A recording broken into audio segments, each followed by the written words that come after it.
Je vais remercier toutes les familles qui ont participé et qui sont ici présentes ce soir et qui on remettra tout à l'heure les prix pour ces trophées.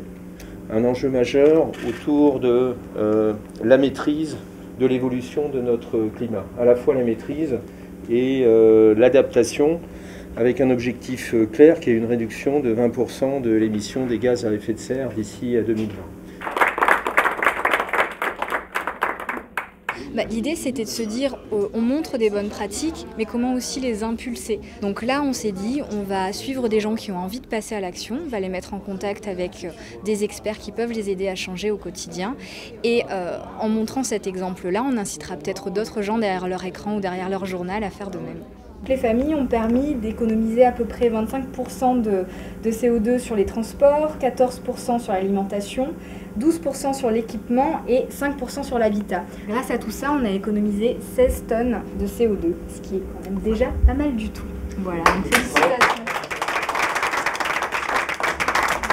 Alors l'idée vient d'une rencontre entre Wiki2D et la communauté du Pays d'Aix, la partie environnement, de se rapprocher un petit peu plus des citoyens et de lancer une opération véritablement avec les habitants, notamment dans le cadre du plan climat, dans la mesure où le plan climat prévoit des plans climat famille, des plans climat entreprise, des plans climat association, de sorte de faire participer tous les acteurs du territoire à l'effort de réduction des émissions de gaz à effet de serre.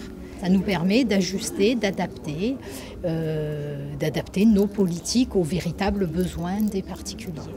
Je vais commencer par le troisième quand même, parce que on finit toujours par le vainqueur. Donc Mireille Bourrelli, avant le cadeau, c'est la bise.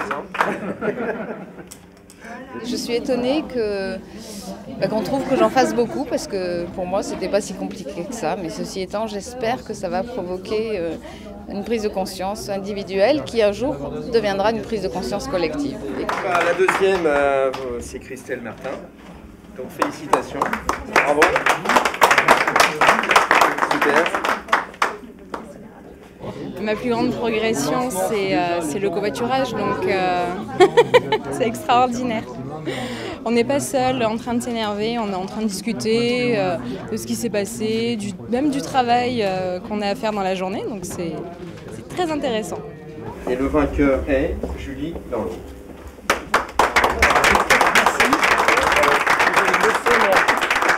Félicitations. Bon, merci beaucoup.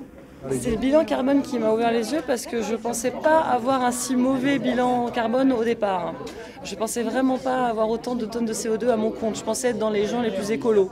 Mais c'est vrai que d'avoir un réfrigérateur de classe A, de faire attention à ce qu'on mange et tout ça, ça ne suffit pas notamment par l'avion, le bilan devient mauvais très rapidement. Donc le covoiturage pour les loisirs. D'ailleurs demain je pars en vacances en covoiturage jusque dans les Alpes du Nord et c'est vrai que c'est sur le site covoiturage.fr, c'est un bon moyen pour passer un transport en rencontrant des gens qu'on n'aurait jamais rencontrés sinon. On passe du temps à discuter avec eux et puis on économise un peu puisqu'on partage les frais et en même temps on fait un bon geste pour l'écologie, donc c'est tout bénéfique.